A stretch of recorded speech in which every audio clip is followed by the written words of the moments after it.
Bulletin का करेंगे आगाज। साबिक वजीर आजम और नून लीग के रहनुमा शाहिद खाकान अब्बासी का कहना है कुलभूषण जाधव को घर भेजने के लिए कानून साजी की क्या जरूरत थी, ऑर्डिनेंस ही जारी कर देते।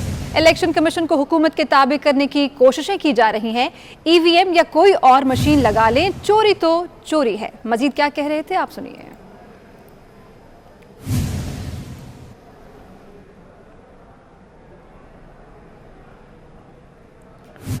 उधर काबीना इजलास के बाद न्यूज ब्रीफिंग में अफसरान के मामले पर वजीर आला सिंध वफाकी हुकूमत पर बरस पड़े। कहा वफाक सिंध हुकूमत को काम से रोकना चाहता है, लड़ना है तो सिंध काबीना से लड़े, इन अफसरान को खत लिखकर तंग ना करे। ये भी कहा कि वजीर आजम ने हेलीकॉप्टर में बनी गाला जाने के अलावा अपने सारे इख्तियार दूसरों को दे रखे हैं। हुकूमत सिंध के साथ है, इस सियासत में इन्वॉल्व ना हो, उन अफसरान को आप तंग ना करें। कल को फिर अफसरान को चिट्ठियां लिखना शुरू कर देते हैं डायरेक्ट। अगर आपने लड़ना है तो आप सिंध काबीना से लड़ें। आप इन अफसरान को उल्टे सीधे खतूत लिखते हैं, उल्टी सीधी इंक्वायरियां शुरू करते हैं। गवर्नेंस इधर हमारी इफेक्ट हो रही है। Establishment division and establishment secretary should not be a part of this politics. यहां से इनके लोग लिख के भेजते कि फलाना अफसर नहीं चाहिए हमें, यानी सियासी लोग लिख के भेजते हैं। Establishment division and establishment secretary should not play this dirty game with us. किसी को ऑथराइज नहीं किया। मेरे से खुद बात करें या प्राइम मिनिस्टर साहब करना चाहे वो करें। अगर वो किसी को अपनी अथॉरिटी दे देते हैं इसलिए कि उन्होंने अपनी सारी अथॉरिटियां दे दी हुई हैं, सिवाय प्राइम मिनिस्टर हाउस में बैठने के, सुबह 11 बजे बनीगाला से उड़ के प्राइम मिनिस्टर हाउस में हेलीकॉप्टर में आने के, और शाम को 6 बजे सनसेट से पहले हेलीकॉप्टर में बनीगाला जाने के अलावा बाकी सारी अथॉरिटियां उन्हें और लोगों को दे दी है। पीपल्स पार्टी के अब्दुल कादिर मंदुखेल की स्पीकर से तलकलामी का यह मामला। स्पीकर ने अब्दुल कादिर मंदुखेल के कौमी असम्बली इजलास में शिरकत पर 1 दिन की पाबंदी आयद कर दी है। अब्दुल कादिर मंदुखेल 19 नवंबर को होने वाले कौमी असम्बली इजलास में शरीक नहीं हो सकेंगे। तो आपको अपडेट कर रहे हैं कि पीपल्स पार्टी के अब्दुल कादिर मंदुखेल की स्पीकर से तलकलामी का यह मामला है। स्पीकर ने अब्दुल कादिर मंदुखेल के कौमी असम्बली इजलास में शिरकत पर 1 दिन की पाबंदी आयद कर दी है। इसी हवाले से मजीद तफसील जानेंगे, हमारे नुमाइंदे उस्मान जावेद हमारे साथ मौजूद हैं। उस्मान जावेद, बताएगा इस हवाले से। देखें, गुज़श्ता रोज़ पार्लियामेंट के मुश्तरका इजलास में पीपल्स पार्टी के अब्दुल कादिर मंदुखेल ने स्पीकर कौमी असम्बली के साथ बदतमीज़ी और तल्ख कलामी की। स्पीकर कौमी असम्बली ने उनके खिलाफ कार्रवाई करते हुए उन पर कौमी असम्बली पर आमद पर 1 दिन की पाबंदी आयद कर दी है। और कौमी असम्बली का होने वाला 19 नवंबर के इजलास में अब्दुल कादिर मंदुखेल के ऊपर कौमी असम्बली के अंदर और कौमी असम्बली के अहाते में आने की इजाज़त नहीं होगी और 1 दिन की पाबंदी स्पीकर कौमी असम्बली की जानिब से उन पर आयद कर दी गई है। और स्पीकर कौमी असम्बली की जानिब से जो नेशनल असम्बली का जो सेक्रेटेरिएट है उसकी जानिब से बाकायदा तौर पर ख़त भी पीपल्स पार्टी के रहनुमा अब्दुल कादिर मंदुखेल को जारी कर दिया गया है, जिसमें उनको 1 दिन की पाबंदी का कहा गया है। जी ठीक है, बहुत शुक्रिया, आपने अपडेट किया। इस मौके पर बदतमीजी हुई क्या थी, तलखलामी हुई क्या थी, वो भी अपने नाज़रीन को सुनाते हैं। तरीके से बात करो, तरीके से। मैं निकालता हूं आपको यहां से, मैं दे रहा हूं, तरीके से बात करो। मैं आपको बिलावल साहब बात करें। 1 मिनट, आप अपने हाथ में रहें, अपने हाथ में रहे। मैं आपको सस्पेंड करता हूं, वार्निंग कर देता हूं आपको। हाथ में रहे, अपने हाथ में रहे। आप उसको बात करो। बिलावल साहब बात करें जी। ये तरीका, ये मेरे साथ बात करता है, ये कोई तरीका होता है? अब्दुल कादिर मंदुखेल से स्पीकर के साथ तलकलामी का यह मामला है, जिस पर अब 1 दिन की पाबंदी उन पर लगा दी गई है। आगे बढ़ेंगे और आपको बताएं कि वफाकी वज़ीर तालीम शफकत महमूद ने प्रेस कॉन्फ्रेंस की है। उनका कहना है कि पूरे मुल्क में एक तदरीसी कैलेंडर बनाना चाहते हैं। इस साल मुकम्मल निसाब पढ़ाया जाएगा। इम्तहानात मई जून में मुकम्मल निसाब पर होंगे। उनका मजीद क्या कहना था, सुन लीजिए। ये फैसला हुआ आज की बैनुल-सूबाई जो वज़राए तालीम की कॉन्फ्रेंस थी और जिसमें फेडरल बोर्ड के चेयरमैन और IBCC के सेक्रेटरी भी मौजूद थे और सारे वज़राए तालीम मौजूद थे। ये फैसला हुआ कि इम्तिहान मई जून में होंगे, मुकम्मल सिलेबस पे होंगे और उससे पहले जो OA लेवल के एग्ज़ाम है वो भी अपने शेड्यूल और टाइम के मुताबिक होंगे। तो ये एक खुशी का मुकाम है कि अल्लाह ताला के फजलो करम से जिस तरह ये बीमारी का मामला कम हुआ है तो अब हम तालीमी जो साल है उसके ऊपर हम उसी तरह जा रहे हैं जैसे कि पहले था। वजीर आला भारतीय पंजाब चरणजीत सिंह अपनी काबीना के हमरा करतारपुर पहुंच गए। सूबाई वजीर पीर सैयद उल हसन शाह, CO करतारपुर मोहम्मद लतीफ़ और प्रबंधक कमेटी के प्रधान सरदार अमीर सिंह ने वजीर आला और उनके वफ्द का इस्तकबाल किया। इस हवाले से मजीद तफसीलात लेंगे यासिर अरफात से। यासिर अरफात, बताइएगा क्या गहमा गहमी देख रहे हैं आप वहाँ पर? जी बिल्कुल जी, आज बाबा गुरु नानक की गुरुद्वारा पर जो बाबा गुरु नानक की जो जन्मदिन की तकरीबा जो दूसरे रोज भी जोशो खरोश से मनाई गई, तो भारत की तरफ से जो भारतीय वज़ीर आला पंजाब चरणजीत सिंह और सदर और डिप्टी मिनिस्टर सुखजिंदर सिंह अपने 11 रुकनी वफद के साथ जो है करतारपुर में पहुंचे। जब करतारपुर में पहुंचे तो जीरो लाइन पर उनका वालहाना जो इस्तकबाल किया गया, उन पर फूलों की पत्तियां निछावर की गई।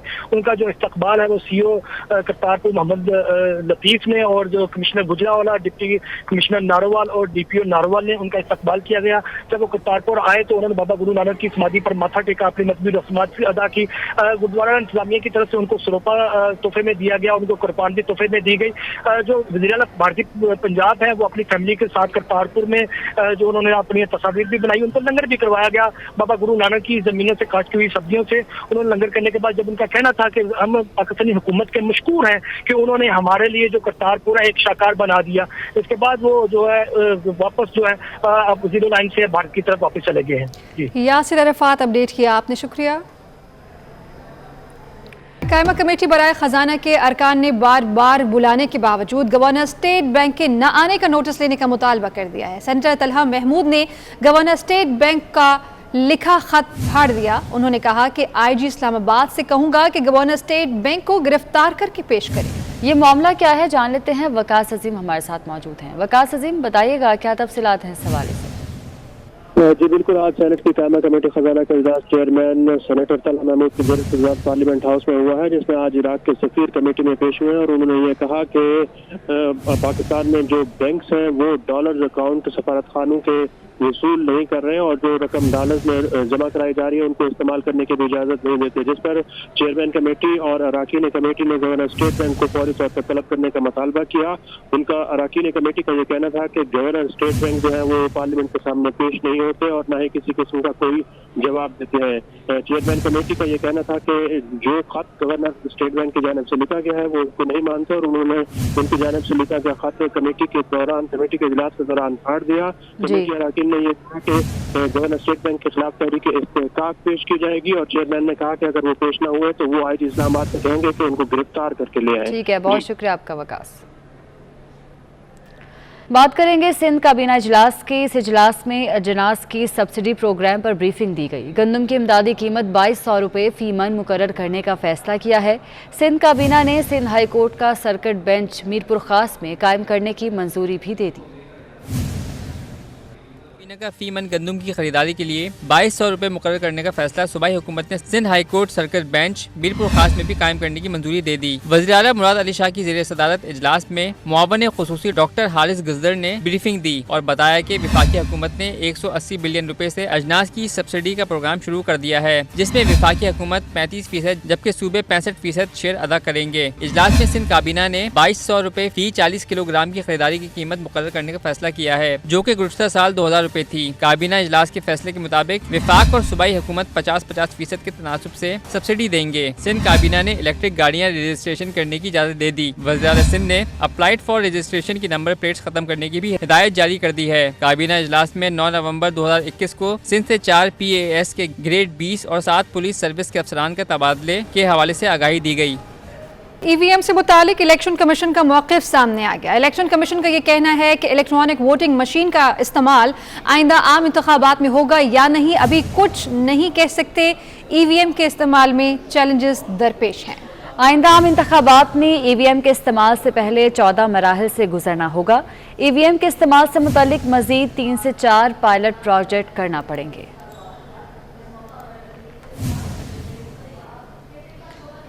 स्टेट बैंक की मॉनेटरी पॉलिसी कमेटी का इजलास कल होगा। मुआशी माहिरीन शरह सूद में 1% तक इजाफे की तवक्को कर रहे हैं, जबकि मौजूदा शरह सूद 7.25% है। इस हवाले से रिपोर्ट कर रहे हैं अशरफ खान।